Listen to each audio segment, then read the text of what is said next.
इतिहास के पन्नों में कुछ नाम ऐसे दर्ज होते हैं जो केवल अक्षर नहीं बल्कि सदियों तक जलती मसाल बन जाते हैं। ये वो नाम होते हैं जिन्होंने समय की धारा को मोड़ा और अपने बलिदान से आने वाली पीढ़ियों को प्रेरित किया। ऐसा ही एक नाम है झांसी की रानी लक्ष्मीबाई का। एक ऐसी वीरांगना जिसकी गाथा भारत की स्वतंत्रता के लिए हुए संघर्ष का प्रतीक है। सन 1828 में उत्तर प्रदेश के पावन शहर काशी में एक असाधारण बालिका का जन्म हुआ। नाम रखा गया मणिकर्णिका, जिसे प्यार से मनु कहते थे। मनु साधारण बच्चियों की तरह गुड्डे गुड़ियों से नहीं खेलती थी। उसका मन अस्त्र शस्त्र और घुड़सवारी सीखने में रमता था। छोटी उम्र से ही उसमें अदम्य साहस और दृढ़ संकल्प झलकने लगा, जो किसी पुरुष योद्धा से कम नहीं था। उसके पिता मोरोपंत तांबे ने उसकी विलक्षण प्रतिभा को पहचाना, उसे हर कला में निपुण बनाने का प्रयास किया। नियति ने मनु को एक भव्य भविष्य प्रदान किया। वर्ष 1942 में उनका विवाह झांसी के महाराजा गंगाधर राव से हुआ। मनु अब झांसी की महारानी लक्ष्मीबाई बन चुकी थी। झांसी के लोग उन्हें न केवल अपनी रानी बल्कि अपनी मां मानते थे। उन्होंने प्रजा के कल्याण के लिए कई कार्य किए।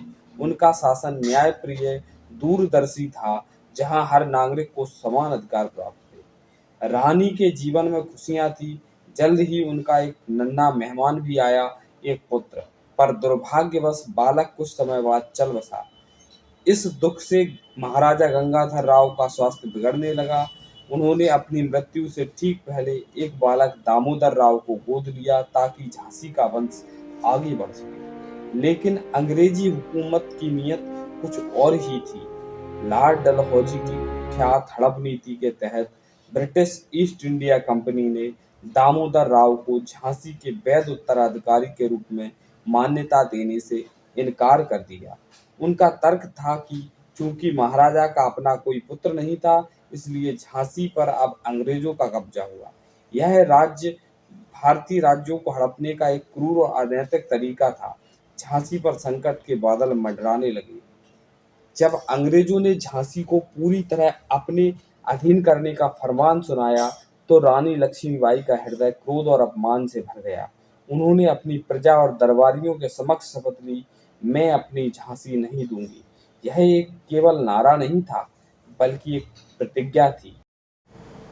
उन्होंने अपनी सेना को संगठित करना शुरू किया और हर सैनिक में देश प्रेम की भावना भरी। रानी लक्ष्मीबाई ने अदम्य साहस के साथ शक्तिशाली आवाज में कहा कि हम जीते जी अपनी झांसी नहीं देंगे, हम तलवारों से जवाब देंगे। स्वतंत्रता ही हमारा एकमात्र मार्ग है। हर हर महादेव। सन 1857 का संग्राम छिड़ चुका था। रानी लक्ष्मीबाई ने झांसी की रक्षा के लिए अपनी पूरी ताकत झोंक दी। वह स्वयं घोड़े पर सवार होकर रणभूमि में उतर आई। उनकी पीठ पर उनका दत्तक पुत्र दामोदर राव बंधा था और हाथों में चमकती तलवार दुश्मनों पर कहर बरपा रही थी।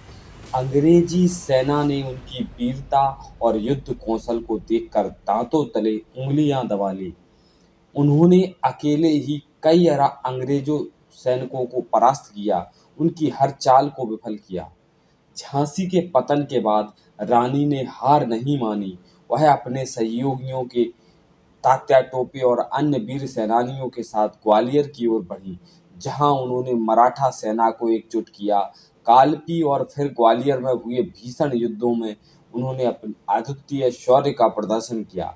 उनकी बहादुरी और दृढ़ संकल्प ने ब्रिटिश सेना के छक्के छुड़ा दिए। 17 जून 1858 को ग्वालियर के पास कोटा की सराय में रानी लक्ष्मीबाई ने ब्रिटिश सेना से लोहा लेते हुए अपने जीवन का सर्वोच्च बलिदान दिया। वह नहीं चाहती थी कि उनका शरीर किसी अंग्रेज के हाथ लगे, इसलिए घायल होने के बावजूद उन्होंने अपने विश्वस्त साथियों से कहा कि उनका शरीर तुरंत अग्नि को समर्पित कर दिया जाए। अपनी मातृभूमि की रक्षा के लिए उन्होंने अपना सर्वस्व न्यौछावर कर दिया।